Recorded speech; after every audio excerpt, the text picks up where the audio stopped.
Area seen by the diver, refraction at plane surface में area seen by the diver. दोबारा देख लो, देखो भाई, area seen by the driver,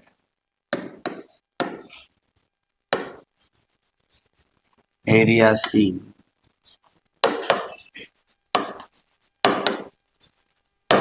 bye the diver, diver बहुत ध्यान से समझना। ऐसे है,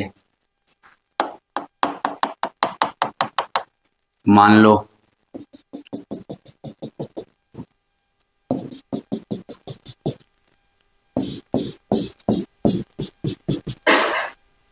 ऐसे कोई डाइवर यहां पे है,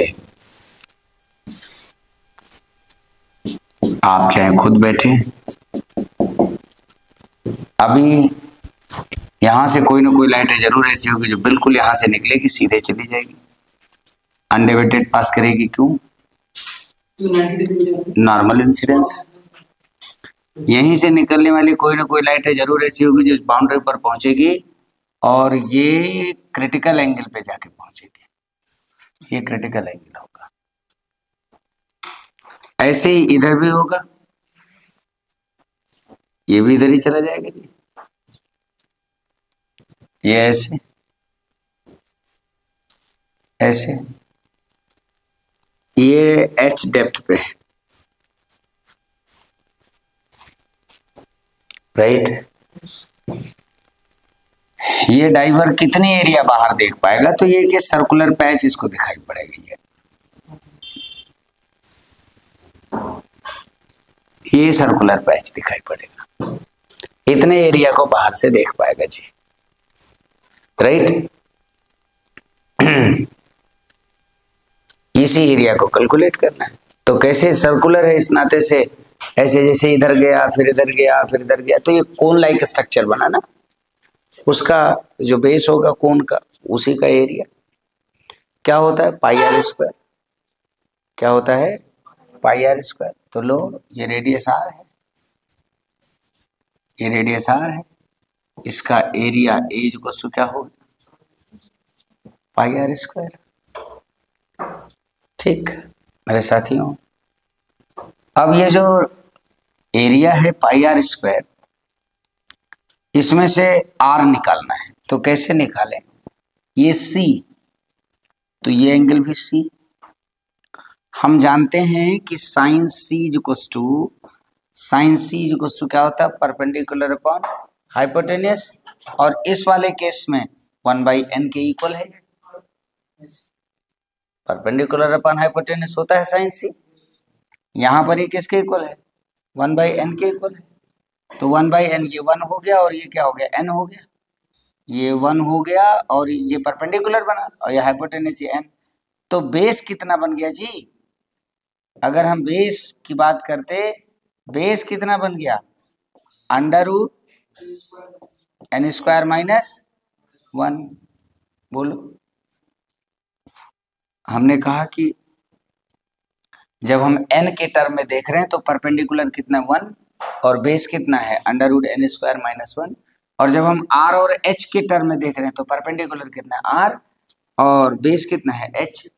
that is why we can write r upon h is equals to 1 upon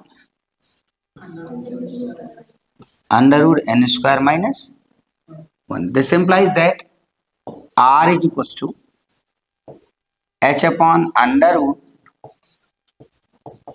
n square minus 1। r is equals to h upon under root n square minus 1। ये हो गया रेडियस। नहीं नहीं, n रिफ्रैक्टिव इंडेक्स है। n क्या है? Refractive index है, ठीक है ना। ये रेडियस हो गया, ये वैल्यू यहां पुट कर दो, तो एरिया इज इक्वल टू क्या हो जाएगा? Pi H square upon under root हट जाएगा तो क्या आ जाएगा? n square minus 1। बोलो,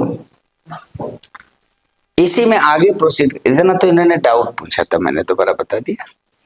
इसी में पूछते कि जो डाइवर है वो जिस लेवल पे है, इस लेवल की कितनी एरिया नहीं देख पाएगा। ये तो एरिया देख लेगा, कितनी एरिया नहीं देख पाएगा। तो कहाँ की? ग्राउंड लेवल की। ये ऊपर वाली नहीं, तो इसका स्ट्रक्चर बदलेगा जी। ये नोटेड तो था ना सबके पास में। हमने कहा जरा रुक जाओ, दिखाएं हम तुम्हें। आओ बच्चे तुम्हें दिखाएं झांकी हिंदुस्तान की। देखो ये जो है, ये बड़ा सा कोई वाटर बॉडी है,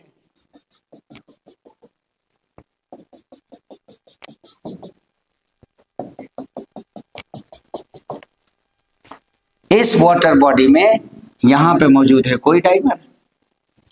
तो ये डाइवर अपने लेवल का, मतलब इस एरिया में, इस सरफेस पे कितनी एरिया नहीं देख पाएगा। तो ध्यान से समझना, यहां से कोई ना कोई लाइट ऐसे चली गई, सीधे चली गई जी, कोई लाइट ऐसे गई, कोई लाइट ऐसे गई। आपने कह दिया ये सब तो क्या करेंगे? ग्रेजिंग इमरजेंस करेंगे जी। और आपने इसको कह दिया क्रिटिकल एंगल, इसको भी आपने कह दिया क्रिटिकल। इस एरिया को आपने कैलकुलेट कर लिया है, कर लिया है ना। कितना आया था? पाई h square upon n square minus 1।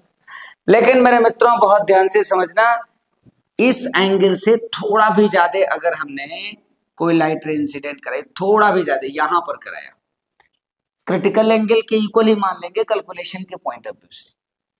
क्योंकि बहुत मतलब 0.00000 पूरी पीढ़ियों से कह देना लिखे, जीरो लास्ट में 1 लगा दो, उतना अंतर आ जाए बस, माने हल्का सा भी अंतर हुआ तो फिर क्या हो करेगा वो TIR, फिर तो वो लाइट बाहर जाएगी नहीं। तो ये लाइट यहां से रिफ्लेक्ट करके लॉ ऑफ रिफ्लेक्शन को फॉलो करते हुए ये रिफ्लेक्ट करके यहां कहीं आएगी, ऐसे ये भी यहां कहीं पहुंचेगा, रिफ्लेक्ट करके यहां कहीं आएगा।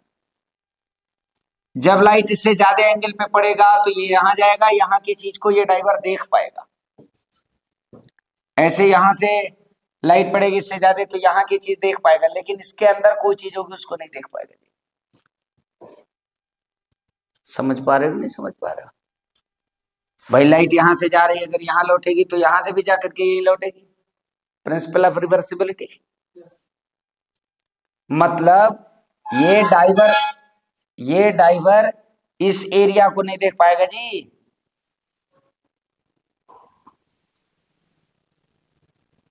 इस एरिया को नहीं देख पाएगा। Area seen by the diver was pi h square n square minus 1। इधर में थोड़ा बढ़त बदल गया, इसका रेडियस हमने ले लिया कैपिटल R, इसका रेडियस क्या ले लिया? Capital R। Area not seen by the diver at the level of diving. जिस लेवल पे गोताखोरी कर रहा है उस लेवल पे कौन सी एरिया नहीं देख पाएगा? तो कौन सी एरिया नहीं देख पाएगा?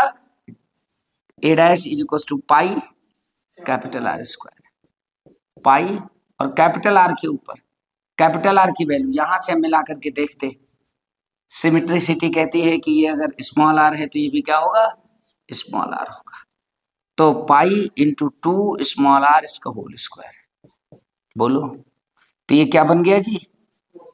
4 पाई r स्क्वायर। और स्मॉल r के प्लेस पे अपन लोग कैलकुलेट कर चुके हैं, क्या लिखेंगे? तो 4 pi h square n square minus 1। कितनी एरिया देख पाएगा वो बाहर की? Pi h square upon n square minus 1। कितनी एरिया नहीं देख पाएगा जी? 4 pi h square upon n square. ईमानदारी की बात करें, यहां से बात पता चली, area A dash is equal to 4 times of area A। This was the area outside which can be seen by the diver and this is the area inside। बोलो बात ध्यान में आई कि नहीं आई? पक्का क्लियर है? तो इसको भी नोट कर लेना चाहिए।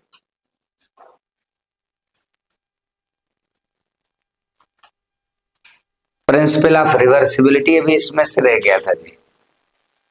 प्रिंसिपल ऑफ रिवर्सिबिलिटी क्या कहती है हमसे, जरा ध्यान से समझना। हमने कहा कि देखो भाई, देखो भाई, अगर ऐसे कोई लाइट रे,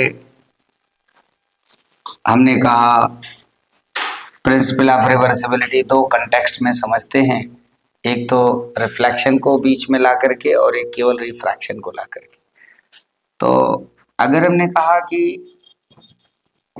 मान लो ऐसे कोई मीडियम है, यहाँ पे लाइट रे हमने इंसिडेंट कराया, ये आई एंगल पे इंसिडेंट किया, ये यहाँ पे मान लो एयर था, लेट मान लिया, यहाँ पे एक मीडियम है, ये क्या करेगा, टूवर्ड द नॉर्मल बेंड करेगा। हमने पूछा कि बताओ कितना डेविएट किया, तो आपने डेविएशन कैलकुलेट करके बताया, this is the deviation, deviation delta one पहली बार हुआ, delta one is equal to क्या हो जाएगा जी, बोलो, ये था आई और ये वाला क्या था आर, तो आप क्या लिख दोगे, आई माइनस आर, राइट। अगली बारी हम लोग इसको प्रूफ कर चुके हैं जी अभी कल, कि अब जब यहां से लाइट निकलेगी तो इंसिडेंट रे के कैसे जाएगी, पैरेलल जाएगी। इसका मतलब हुआ एक बार फिर से डेविएशन जो डेल्टा टू है ना, delta two is equal to negative of delta one. Why I am saying negative, because this was towards the normal and this is away from the normal. अगर इसको हमने पॉजिटिव कहा था इस deviation को, तो ये डेविएशन नेगेटिव हो जाएगा, और अगर ये नेगेटिव था तो ये क्या हो जाएगा, पॉजिटिव हो जाएगा।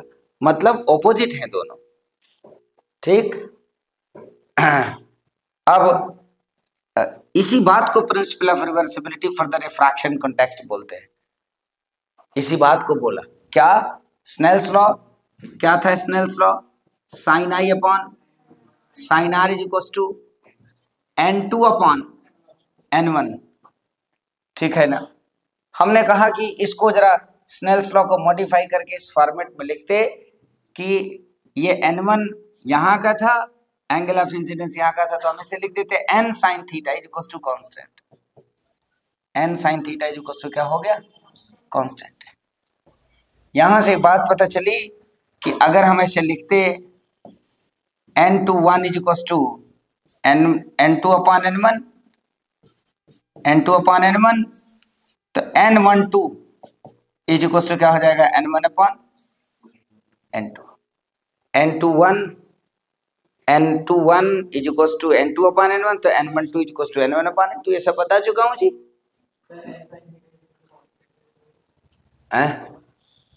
n sin theta is equal to constant कैसे हुआ, यहां से हमने इसको इधर मल्टीप्लाई करके लिख दिया ऐसे, n1 sin i is equal to n2 sin r, r is the angle between normal and light ray where the refractive index is n2, and I is the angle between light ray and normal where the refractive index is n1. That's why we can write this is theta. I को अगर theta लिख देते तब n1 sin theta 1 is equals to n2 sin theta 2, and that's why we can write n sin theta is equals to constant. नहीं आया समझ में शिवा? तो हमने लिख दिया ऐसे। यहां से कंक्लूजन मिला क्या, यहां से कंक्लूजन मिला क्या, n21 is equals to 1 upon n12, n21 is equals to 1 upon n12. This is called principle of reversibility in refraction context, ठीक है ना। रिफ्रैक्शन के पॉइंट ऑफ व्यू से प्रिंसिपल ऑफ रिवर्सिबिलिटी कहना यह चाहता है केवल कि जब लाइट एक मीडियम से दूसरे मीडियम में गई, अगर वो टुवर्ड्स नॉर्मल जितना बेंड करी थी, फिर उसी मीडियम से वापस अगर आए तो फिर उतना ही बेंड कर जाएगी अवे फ्रॉम द नॉर्मल। बात ध्यान में आती है ना, ठीक। Principle of reversibility in context of reflection क्या होगा कि if light ray incident normally on any surface, then it will retraces its path. ये अपने पाथ को क्या करेगा, रिट्रेस करेगा। हमने कहा भाई देखो एक लाइट रे से जा रहा था जी, हमने लगाया यहाँ पे एक मिरर ऐसे, लो पेरिस्कोप में इसका भी यूज करते हैं, हमने लगाया ऐसे, यहाँ का नॉर्मल ये था, उतने एंगल पे क्या कर गया, रिफ्लेक्ट कर गया। हमने फिर से यहाँ पे एक और ऐसे सरफेस लगा दिया जी, एक और ऐसे सरफेस लगा दिया, मिरर लगा दिया, ये लाइट फिर से ऐसे रिफ्लेक्ट कर गई जी, बोलो। और फिर हमने ऐसे 2-4 बार रिफ्लेक्शन कराया, राइट।